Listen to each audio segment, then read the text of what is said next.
നമ്മുടെ നെഞ്ചു വിങ്ങുകയാണ്. അത്രമാത്രം സങ്കടകരമായ കാഴ്ചകളുടെ മുൻപിലാണ് കഴിഞ്ഞ 2 ദിവസമായി നമ്മൾ കടന്നുപോയിക്കൊണ്ടിരിക്കുന്നത്. ഇന്ന് 3ാമത്തെ ദിവസത്തിലേക്ക് കടക്കുകയാണ്. നമ്മുടെ പ്രിയപ്പെട്ടവർ, നമ്മുടെ സഹോദരങ്ങൾക്കായി ഇപ്പോഴും ചൂരൽമലയിൽ, മുണ്ടക്കയിൽ, മണ്ണിനടിയിൽ രക്ഷാപ്രവർത്തകർ തെരച്ചിൽ നടത്തിക്കൊണ്ടിരിക്കുകയാണ്. ഇനിയും ആരെങ്കിലും അവശേഷിക്കുന്നുണ്ടെങ്കിൽ അവരെ കണ്ടെത്തുക എന്നത് തന്നെയാണ് ഏറ്റവും പ്രധാനപ്പെട്ട ദൗത്യം. ഈ സങ്കടത്തിനിടയിൽ നിൽക്കുമ്പോഴും വയനാടിനു വേണ്ടി കേരളം ഒരുമയോടെ ഒന്നിച്ചിറങ്ങുന്നത് ഏറ്റവും നല്ലൊരു കാഴ്ച തന്നെയാണ്. അതിജീവിക്കും നമ്മൾ ഈ മഹാദുരന്തത്തെയും എന്ന് ഒരിക്കൽ കൂടി ലോകത്തോട് പറഞ്ഞുകൊണ്ടാണ് നമ്മൾ മുന്നോട്ട് പോയിക്കൊണ്ടിരിക്കുന്നത്. കരുളുറപ്പോടെ, നെഞ്ചലിവോടെ നമ്മൾ കൈപിടിക്കുകയാണ് വയനാടിൻ്റെ. ജോഷില നമ്മളോടൊപ്പം ചേരുകയാണ് വിവരങ്ങളുമായി. ഒപ്പം തന്നെ വിവിധ ഇടങ്ങളിൽ നിന്ന് നമ്മുടെ പ്രതിനിധികളും ചേരും. ജോഷില, ഇപ്പോൾ എവിടെയാണ് നിൽക്കുന്നത്? എന്താണ് ഈ ഘട്ടത്തിൽ നമ്മളോട് പറയാനുള്ളത്?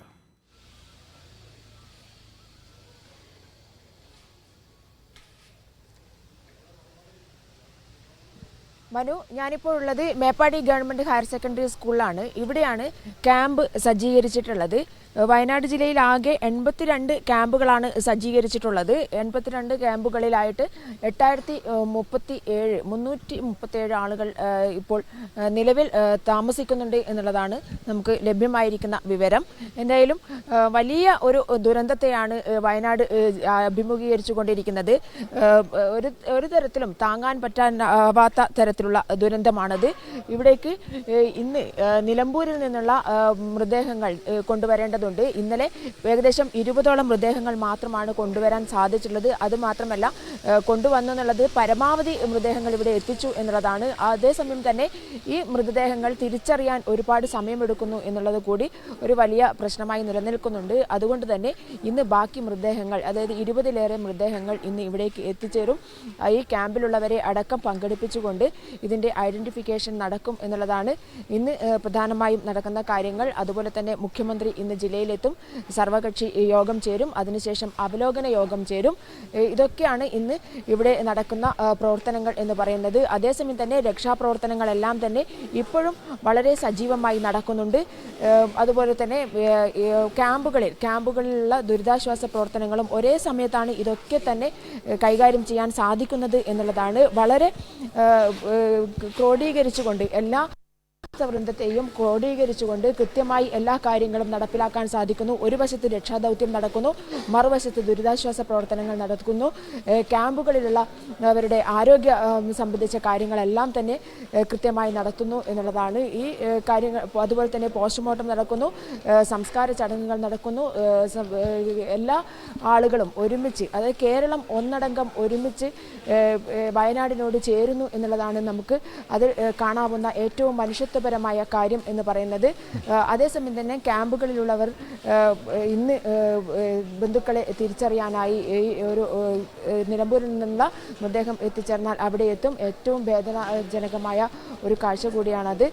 കാരണം ബന്ധുക്കൾ ജീവിച്ചിരിക്കുന്നു എന്ന് ആഗ്രഹിക്കുമ്പോഴും ഒരു യാഥാർത്ഥ്യത്തോട് പൊരുത്തപ്പെടാൻ അവർ ഏറെ ബുദ്ധിമുട്ടുന്നു എന്നുള്ളതാണ്. ആ യാഥാർത്ഥ്യം എന്ന് പറയുന്നത് മൃതദേഹങ്ങൾ തിരിച്ചറിയാനായി എത്തിച്ചേരുന്നതാണ്.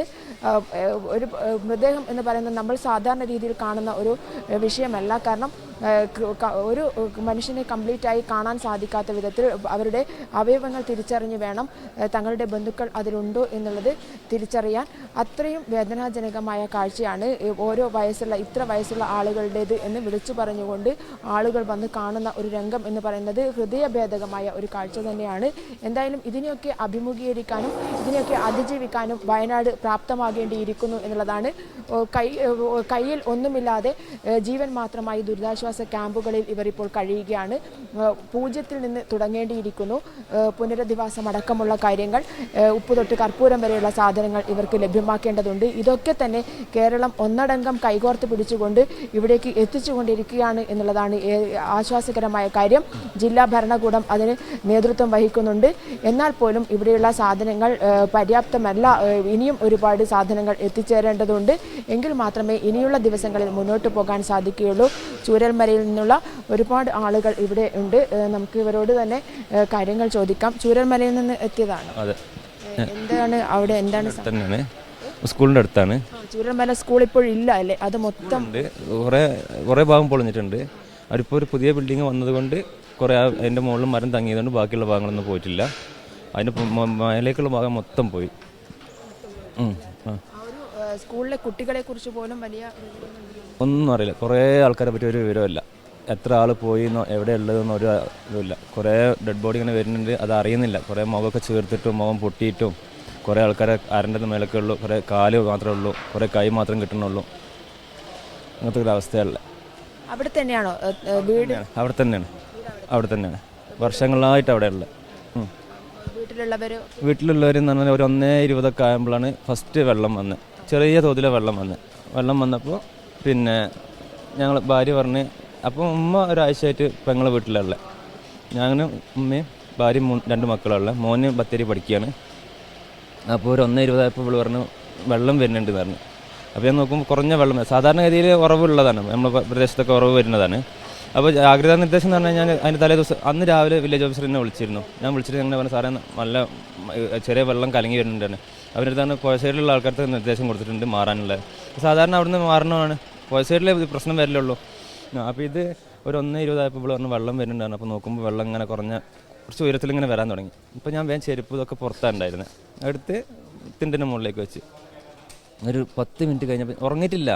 എന്തോ ഒരു നമ്മൾ ലോറിയൊക്കെ പോകുന്നില്ല, ഭൂം ഭൂം എന്നുള്ളൊരു സൗണ്ട് ഇങ്ങനെ കേട്ടപ്പോൾ കുറച്ചു കഴിഞ്ഞാൽ വീട് ഇങ്ങനെ ജർക്കിങ് തുടങ്ങി. നല്ല ജർക്കിങ് ആയിരുന്നു, അങ്ങനെ ഭൂകമ്പമൊക്കെ ഉണ്ടായി ജർക്കിങ് കഴിഞ്ഞാൽ. അപ്പോൾ പോലെ ഭാര്യ കരയാൻ തുടങ്ങി പേടിച്ചിട്ട്. ഞാൻ മക്കളെ വേഗം വിളിച്ച് ഉണർത്തിയിട്ടുണ്ടാക്കി. ഞാൻ ഡൈനിങ് ഹാളിൽ പോയി. കുറച്ച് മുന്നങ്ങോട്ട് കൊലയിലെ ഭാഗത്തേക്കാണ് ഈ വെള്ളം വന്ന് കുത്തിയ ഭാഗം, ഞങ്ങൾ കിടക്കുന്ന ബെഡ്റൂമിൻ്റെ ഭാഗത്തേക്ക് തന്നെ.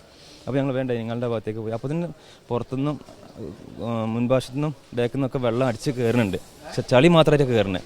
ഭയങ്കര മഞ്ഞളൊക്കെ ഉള്ളൊരു സ്മെല്ലുണ്ടല്ലോ, ആ സ്മെല്ലാണ് ഫസ്റ്റ് വന്നത്. അപ്പോൾ ഇവർ പുറത്തേക്ക് ഇറങ്ങാൻ നിൽക്കുന്ന വാതിൽ ഉറക്കല്ലായിരുന്നു. ആ സമയം കൊണ്ട് വീടിൻ്റെ പകുതിയോളം വെള്ളം വന്ന് ഞങ്ങളതിനുള്ളിൽ നിന്ന് നിൽക്കുകയും ചെയ്യുക. അതിൽ പെട്ടെന്ന് ഇവൾ പുറത്തേക്ക് ഇറങ്ങാൻ നിൽക്കുമ്പോൾ പുറത്തേക്ക് ഇറങ്ങരുത് പറഞ്ഞു. അങ്ങനെ ഞങ്ങൾ മരിക്കാൻ കണക്കാക്കി നിന്നതാണ്. അങ്ങനെ ഇനി ഒരു രക്ഷയില്ലല്ലോ. അപ്പം എൻ്റെ നേരെ മൂത്ത ജ്യേഷ്ഠന് നിൽക്കുന്ന കുറച്ച് മുകളിലുള്ള. അപ്പോൾ അവിടെ പോയി പിന്നെ ഓനങ്ങനെ വിളിക്കുന്നുണ്ട്. ഞാൻ ഇപ്പോൾ ജനലിൽ കൂടെ പറഞ്ഞ് ഞാൻ വരാം അങ്ങനെ നിൽക്ക്, ഞാൻ വന്നോളാണ്. അപ്പം ഓനെ ഓടി ഇറങ്ങി. അപ്പോൾ കുറച്ചൊരു 10 മിനിറ്റ് ഞാൻ വെള്ളം താന്നു കേട്ടോ, നല്ല താന്ന്. പിന്നെ നമ്മൾ ഈ ഐറ്റിനോളം വെള്ളമായി. അതിലെന്താക്കി ആദ്യം ചെറിയ മോളെ ജ്യേഷ്ഠനെടുത്ത് കൊണ്ടുപോയി, വലിയ മോളെയും കൊണ്ട് ഞാനും കടന്ന് വൈഫിനെ കൈ പിടിച്ച് കടത്തി. കുറച്ച് മുകളിൽ ഒരു വീടുണ്ട്, അങ്ങോട്ട് കയറി നിന്ന്. അപ്പം ഏറ്റവും മൂത്ത ജ്യേഷ്ഠൻ തൊട്ട് അപ്പുറത്തുള്ള മോനും വന്ന് കയറി കഴിഞ്ഞ് അപ്പം അയൽവാസികളൊക്കെ, അടുത്തുള്ള അയൽവാസികളൊക്കെ കുറേ ഓടി വന്നു. ഇവിടെ നിന്ന് ഇപ്പോൾ കുറച്ച് സെൽഫാണല്ലോ എന്നിട്ട് അവിടെ നിന്ന് സേഫ് എന്നൊന്നും പറയാൻ പറ്റില്ല, എന്നാലും കുറച്ചൊരു സമാധാനത്തിന് വേണ്ടിയിട്ട് കയറി നിന്ന്. ഒരു 2 മണിക്കൂറിന് ശേഷം അപ്പോൾ വലിയ ജ്യേഷ്ഠന്മാർ നമുക്ക് കുറച്ചുകൂടി മേലേക്ക് കയറുക. അപ്പോൾ ഞങ്ങൾ പറഞ്ഞു വെള്ളം താന്നല്ല, ഇനി വിഷം വരും. ഒരു 2 മണിക്കൂറിന് ശേഷം ഭയങ്കര സൗണ്ട്, എന്താണെന്ന് പറയാൻ കഴിയില്ല. അങ്ങനത്തെ ഒരു സൗണ്ടിൽ വന്ന് ഞങ്ങളിങ്ങനെ എല്ലാവരും പറമ്പിലേക്ക് കയറി ഇങ്ങനെ നോക്കും. ഞാൻ അങ്ങനെ തിരിഞ്ഞ് നോക്കുമ്പോൾ വീട് മൊത്തം പോവുക, മൊത്തം ഒരു അടിച്ച് തമ്പ്രത്ത് പോയി. ഭാഗ്യം തന്നെ ആരേ പ്രാർത്ഥനയുടെ ഭാഗ്യം ഞങ്ങൾ കഴിച്ചിലായത്. ഇപ്പോൾ ആ കൂട്ടത്തിൽ എൻ്റെ അമ്മായിൻ്റെ മോളുണ്ടായിരുന്നു, അവരെ കാണാനില്ല, അളിയനെ കാണാനില്ല, അവരെ മോനെ കാണാനില്ല. ഒരു 3-4 വീട് മേലെയാണ് അവരൊക്കെ താമസമുള്ള. ഒരുപാട് ആൾക്കാർ കാണാൻ നടക്കുന്നത്. പിന്നെ ആകെ ജീവിതമാർഗം എൻ്റെ ഓട്ടോറിക്ഷയാണ്, അതൊക്കെ പോയി, എല്ലാം പോയി. ഇപ്പോൾ ഒന്നുമില്ല. എന്ത് ചെയ്യണം എന്നുള്ളത് ഞങ്ങൾക്ക് അറിയാത്ത അവസ്ഥയിലുള്ള 2-3 ആൾക്കാരെ കിട്ടിയിട്ടുണ്ട്. ഇപ്പോഴും അളിയനും പെങ്ങളൊന്നും കിട്ടിയിട്ടില്ല. ഉണ്ട്, അടുത്തടുത്ത് തന്നെയാണ്. അല്ല, അത് ഞങ്ങൾക്ക് കുറേ സൗണ്ട് കേൾക്കാനുള്ള അവസരം ഉണ്ടായിരുന്നു, അവർക്കൊന്നിനുള്ള അവസരം കിട്ടിയിട്ടില്ല. പെട്ടെന്ന് 2 പുഴ വരുന്നതല്ലേ, അപ്പോൾ ഈ ഒരു പുഴ റിട്ടേൺ കയറിയതാണ് ഞങ്ങളുടെ സംശയം. വെള്ളം വന്ന് തിങ്ങിയപ്പോൾ മറ്റേ പുഴ എന്താക്കി അങ്ങോട്ടും വന്ന്. ഇപ്പോൾ ശരിക്കും എൻ്റെ വീടിൻ്റെ മുറ്റത്ത് കൂടെ പുഴ പോവുക. ഇപ്പോൾ ഇന്നലെ ഞാൻ അങ്ങോട്ട് ഒന്നാമത് എന്താ അറിയോ, നമ്മൾ പോയി കാണണ്ടേ, നമ്മൾ അവസ്ഥ വീടിൻ്റെ എന്താന്ന് അങ്ങോട്ട് വരെ ഇവിടെ വിടുന്നില്ല. നമ്മൾ അവിടുത്തെ പ്രദേശവാസികളെ വരെ വിടുന്നില്ല. അല്ല ഞാൻ അങ്ങനെ പറയണ്ട. ഇന്നലെ ഞാൻ പോകുമ്പോൾ തന്നെ 3 സ്ഥലത്ത് അടുത്ത്. അപ്പോൾ ഞാൻ പറഞ്ഞു, അപ്പോൾ ഒരു ID കാർഡ്, നമ്മൾ എവിടെ നിന്ന് ഈ ID കാർഡ് കൊടുത്തിരിക്കുക, നമ്മൾ എന്താ ഉള്ളത്, ഒന്നും ഇടുതൂണില്ലാതെ ഓടി വന്ന മനുഷ്യന്മാരല്ലേ. അപ്പോൾ ഇവരെന്താ അവിടുത്തെ ആൾക്കാരെങ്കിലും ഒന്നും വിടണ്ടേ. ഒക്കെ ഞങ്ങൾ സംഭവം പറയാം, അവിടെ പട്ടാളാണ്, ഇവരാണ്, നോയൊക്കെ ഞങ്ങൾക്ക് മനസ്സിലായിട്ടുണ്ട്. നമുക്കൊന്നും അവിടെ നിങ്ങൾക്ക് ആരും ഉണ്ടാവില്ല, ഞങ്ങൾ വീടൊന്ന് പോയി കാണാൻ അവിടെ എന്താ സ്ഥിതി എന്ന് അറിയേണ്ട ഒരു അവസ്ഥ ഉണ്ടാവില്ല. അതിൻ്റെ പ്രശ്നം എന്താ വെച്ചാൽ അവിടെ ആളുകൾ എത്തിച്ചേർന്നാൽ വീണ്ടും നിങ്ങൾക്ക് അപകടം വരും. അതുമാത്രമല്ല അവിടെയുള്ള രക്ഷാപ്രവർത്തനത്തിനും പ്രശ്നം വരും, അവർ നിങ്ങളെ കൂടി ശ്രദ്ധിക്കേണ്ടി വരും എന്നുള്ളൊരു പ്രശ്നം. അതല്ല ഞാൻ പറയും, ഇപ്പം നിങ്ങളതാണെങ്കിലും നിങ്ങളെ വീട് പോയ സ്ഥലത്ത് നിങ്ങൾ അവിടെ പോയി നോക്കേണ്ടി വരില്ലേ? തീർച്ചയായും ഉണ്ടാവും. അപ്പോൾ അത് കാണാൻ നമുക്ക് ഇതുണ്ടാവില്ലേ. ഇപ്പോൾ അവിടെ ഒരുപാട് എൻ്റെ എല്ലാ റെക്കോർഡുകളും ഇപ്പൊ എന്റെ ഇൻഷുറൻസ് അടക്കാനായി, സർക്കാർ അല്ല അതൊക്കെ അടക്കാനുള്ള പൈസ ഒക്കെ അതുവരെ ഞാൻ ഒന്നുമില്ല, ഈ ഓട്ടോറിക്ഷ കിട്ടിയിട്ട് വേണം അതായത് ദിവസം കഴിഞ്ഞ് പോകണം. പോയി നോക്കാൻ വേണ്ടി എൻ്റെ വീടിൻ്റെ അവസ്ഥ വരെ നോക്കാൻ വേണ്ടി അതുവരെ സമ്മതിക്കുന്നില്ല. എന്നാൽ ലാസ്റ്റ് ഞാൻ അവർക്ക് ദേഷ്യം പിടിച്ചിട്ട് എന്നെ വിട്ട് ഒരു ID കാർഡ് എവിടെ ഇന്നലെ ഞാൻ പോയി. അപ്പോൾ ഒന്ന് നമുക്ക് എവിടെ നിന്ന് ID കാർഡ് കിട്ടുക, എന്താ ID നമ്മൾ കൊടുക്കുക, ഫോണിലുണ്ടോ നോക്കി ചോദിക്കണം. അത് മെയിൻ ഉദ്യോഗസ്ഥന്മാർക്കല്ല പ്രശ്നം, അതിന് താഴെ കീഴ്ഘടകത്തിലുള്ള ആൾക്കാർക്കാണ് വലിയ വിഷയം. അപ്പോൾ നമ്മൾ കുറച്ച് ആൾക്കാർ നമ്മൾ അവിടുത്തെ ആൾക്കാരാണ് അവർ ആരെങ്കിലും ഒരാൾ പരിചയം എന്നാൽ പോയിക്കോന്ന് അറിയാം. സർക്കാർ പുനരധിവാസത്തിനുള്ള പാക്കേജ് പ്രഖ്യാപിക്കാൻ പോവാണ്. അപ്പോൾ അതൊക്കെ ഇതിൽ ഈ പരിഗണന ഇനി ഒന്നുമില്ല, ഞങ്ങൾക്ക് ഒന്നുമില്ല. ഇനി സർക്കാരിൽ നിന്ന് എന്താ കിട്ടുന്ന വെച്ചാൽ കിട്ടിയതേ ഉണ്ടാവുള്ളൂ, വേറെ ഒന്നുമില്ല ഞങ്ങൾക്ക് അവിടെ എവിടേക്കാണ് ഞങ്ങൾ പോവുക. ഇതൊക്കെ സർക്കാർ ഇന്നലെ മന്ത്രിമാർ വന്നപ്പോൾ മുഹമ്മദ് റിയാസ് അടക്കമുള്ള മന്ത്രിമാർ ഇവിടെ നിന്ന് പറഞ്ഞിട്ടുണ്ട് സാധ്യമായത് എല്ലാം ചെയ്യും എന്നാണ്. മുഖ്യമന്ത്രി ആദ്യം തന്നെ ഞങ്ങൾക്ക് ഒന്നുമില്ല, ഞങ്ങൾക്ക് തീർച്ചയായും എല്ലാം കിട്ടും. ഇങ്ങനെ പോയപ്പോൾ കണ്ടു ഒന്നുമില്ല, അങ്ങനെ കാലിയായി കിടക്കുന്നുണ്ട്. ആ വാക്കുകൾ തൊണ്ടയിടറിക്കൊണ്ടല്ലാതെ കണ്ണു നിറഞ്ഞുകൊണ്ടല്ലാതെ നമുക്കിത് കേട്ടു നിൽക്കാൻ കഴിയില്ല. യോഷ്ല, ഏറ്റവും സങ്കടകരമായ വാക്കുകളാണ് നമ്മൾ കേൾക്കുന്നത്. ആ ചേട്ടൻ്റെ സങ്കടം സത്യം പറഞ്ഞാൽ ഒരു നാടിൻ്റെ കണ്ണീരാണ് നമ്മുടെ മുന്നിൽ നിൽക്കുന്നത്. അവർക്കൊന്നുമില്ല, എല്ലാം നഷ്ടപ്പെട്ടു പോയിരിക്കുന്നു. പക്ഷേ ഒരിക്കലും അവർ ഒറ്റയ്ക്കല്ല എന്ന് മാത്രം അവരോട് പറയുക. അവരെ ഓരോ നിമിഷവും ചേർത്ത് പിടിച്ചുകൊണ്ട് ഈ നാട് ഒന്നടങ്കം അവരുടെ കൂടെ ഉണ്ടാകും. നമുക്ക് ഒരുമിച്ച് അവരെ കരകയറ്റണം. സ്നേഹത്തിൻ്റെ വലിയൊരു കോട്ട തീർത്തുകൊണ്ട് നമ്മൾ അവർക്ക് കാവൽ നിൽക്കുമെന്ന് പറഞ്ഞുകൊണ്ട് തന്നെ ഈ ഘട്ടത്തിൽ മുന്നോട്ട് പോകേണ്ടി വരും. വയനാടിനായി ഒരുമിച്ച് നമുക്ക് മുന്നോട്ട് പോകണം. ഈ മഹാദുരന്തത്തിൽ കഴിഞ്ഞ 2 ദിവസം മുൻപ് വരെ നമ്മളോടൊപ്പം ഉണ്ടായിരുന്ന നമ്മളെപ്പോലെ സന്തോഷത്തോടെയും സമാധാനത്തോടെയും കഴിഞ്ഞിരുന്ന മനുഷ്യരാണ് ഇന്ന് മണ്ണിനടിയിലേക്ക് പോയിരിക്കുന്നത്. അവരുടെ എല്ലാം നഷ്ടമായിരിക്കുന്നു. അവരുടെ ഉറ്റവരും ഉടയവരും എല്ലാം നഷ്ടമായിരിക്കുന്നു. അവരെ തിരിച്ച് ജീവിതത്തിലേക്ക് മടക്കിക്കൊണ്ടുവരണം. ഒപ്പം മണ്ണിനടിയിൽ ആണ്ടുപോയ മനുഷ്യരെ തിരികെ കൊണ്ടുവരണം. അവർക്ക് ഉചിതമായൊരു യാത്രയയപ്പ് നൽകണം. ഇനി അതുമാത്രമായിരിക്കും നമ്മുടെ മുൻപിലുള്ള ലക്ഷ്യം. ആ നാടിനെ പുനർനിർമ്മിക്കുക തന്നെ ചെയ്യും. നമ്മൾ ഓഖിയെ മറികടന്നു വന്നവരാണ് നമ്മൾ, വെള്ളപ്പൊക്കത്തെ മറികടന്നു വന്നവരാണ് നമ്മൾ. ഈ മഹാദുരന്തത്തെയും നമ്മൾ അതിജീവിക്കും.